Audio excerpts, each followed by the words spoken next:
Yo,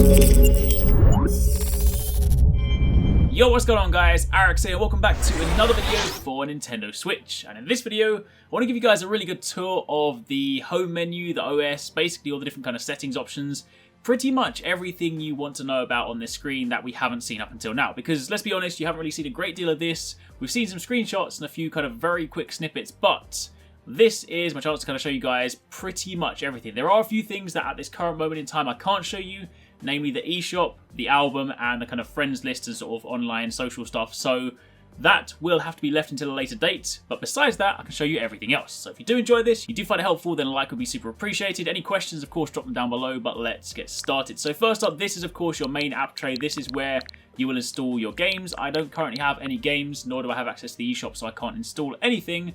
So until that moment, it's going to remain blank. But this is where they would go. You would then select them and launch from there. Down below, you of course have the news section, the eShop section, both of which I can't jump into yet. You do also have the album. This is of course where you go to check your screenshots, because of course you can press the screenshot button on your controller, and of course if I do that somewhere like this, then that will of course appear up here. If you do, however, want a more in-depth look at how to take screenshots, how to share them, how to edit them, stuff like that, I have done a dedicated video on that, so do be sure to check that out on the channel. I'll also link that down below. Moving on from there, you then have the controllers option. So when you go here, you can then change your grip order. So of course, if you want to sort of alter the way that they're used in multiplayer, then of course you can do that from here. But further to that, this is also where you go to pair more controllers. So if you want to link multiple controllers to the same console for multiplayer, say you want to run sort of 4 pairs of Joy-Cons when Mario Kart comes out, something like that, you can then click down here and go to the pair option, and your main 2 options for that are of course to slide the new controllers on the side of the Nintendo Switch, and it will then detect them from there. Or alternatively, you can just plug a USB cable into the controller, plug your controller in. So of course if you've got like a Pro controller and you want to sync that up, then it'll also detect from there. Once you've done that, you can of course press the sync buttons and you are good to go. Then returning to the main menu and going over here to the system settings, there is quite a lot of stuff in here. So of course, the top 2, these are specifically for portable mode. You can put it in flight mode if you are, of course, going on a flight. You can change the screen brightness when you're in portable mode. This, of course, doesn't apply when you are in docked mode, simply because, you know, you're using your TV instead. You can put a screen lock on. So of course, if you are, again, roaming around in portable mode and you don't want to accidentally turn the screen on or something like that, then you can make it so that the only way to wake it up is to triple press a button.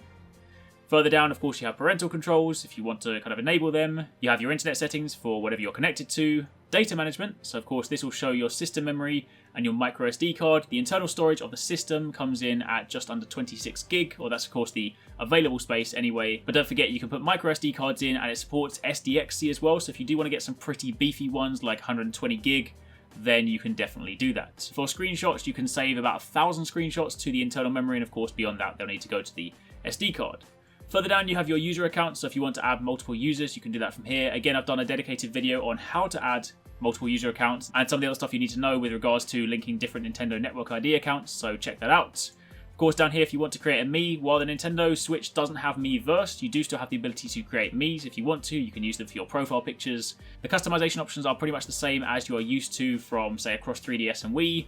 And again, yes, that's right, there's a running theme here. If you want to see a dedicated video on that, there's also one of those on the channel.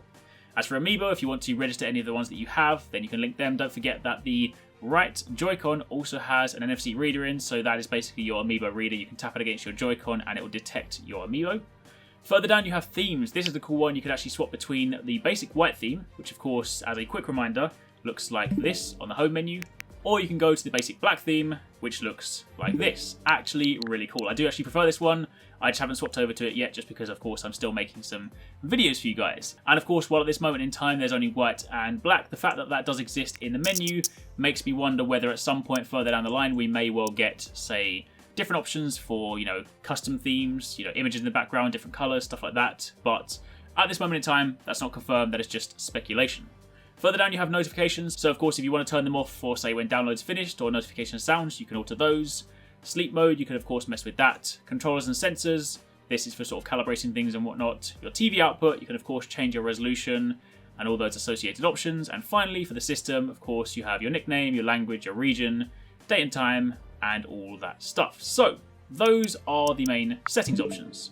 Moving on from there, of course, you have the option to put it into sleep mode if you want to. You can, of course, do that. I don't want to do that just yet because I'm, of course, making this video. Another thing you can do, however, is if you have the Joy-Con and you hold down the home button, that's the button on the very bottom of the right Joy-Con, You're then presented with the quick menu. From here, you can, of course, again, quickly go into flight mode. So if you're traveling, you need to kind of swap very quickly, you can do that. But also, you can go into sleep mode straight from here. So a couple of quick options here. Again, very useful if you want to kind of jump around.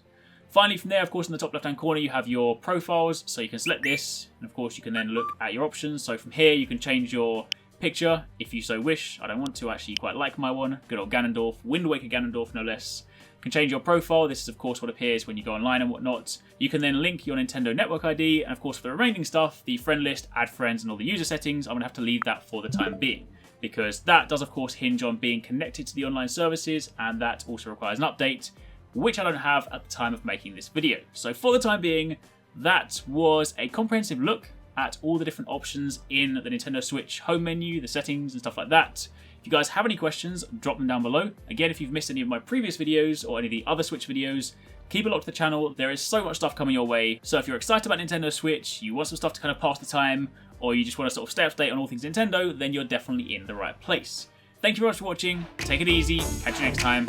Peace out.